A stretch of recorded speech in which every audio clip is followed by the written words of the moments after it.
ఏంది మామ అలా ఉన్నావు? 4.5 ఏళ్లైందిరా ఈ ఊర్లో శుభవార్త దరువేసి. ఈ అవినీతి ఫ్యాన్ ప్రభుత్వం వచ్చినప్పటి నుంచి ఎప్పుడు చూడు రైతుల ఆత్మహత్యలు, ఉద్యోగ అవకాశాలు లేక యువత వలసపోవడం, పెరిగిన ధరల వల్ల ఆకలి చావులు తప్ప ఇంకా మన ఊర్లో ఏం మిగిలిందిరా గట్టిగా తప్పుకొట్టి చెప్పడానికి.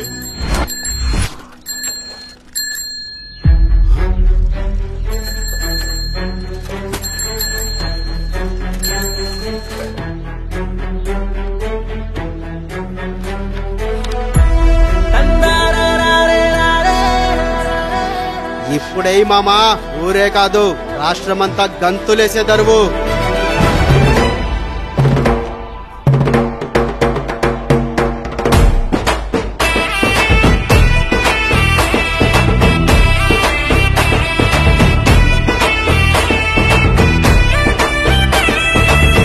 ఇందు మూలముగా 50 మంది ప్రజానీకాన్ని తెలియజేయడమనగా శ్రీ నారా చంద్రబాబు నాయుడు గారు ముఖ్యమంత్రి అయిన తర్వాత ప్రతి ఇంటికి ఉచితంగా ఏడాదికి 3 గ్యాస్ సిలిండర్లు ఇస్తారంట.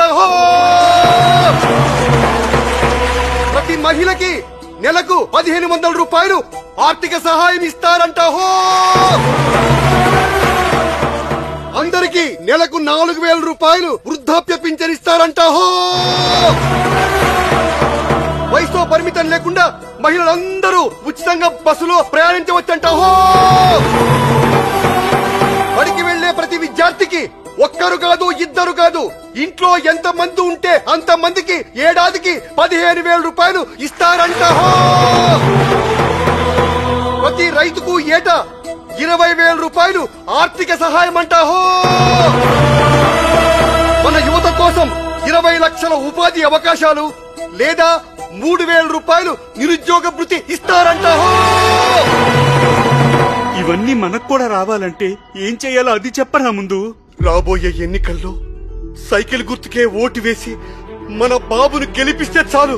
మన భవిష్యత్తు మన చేతుల్లోనే ఉంది.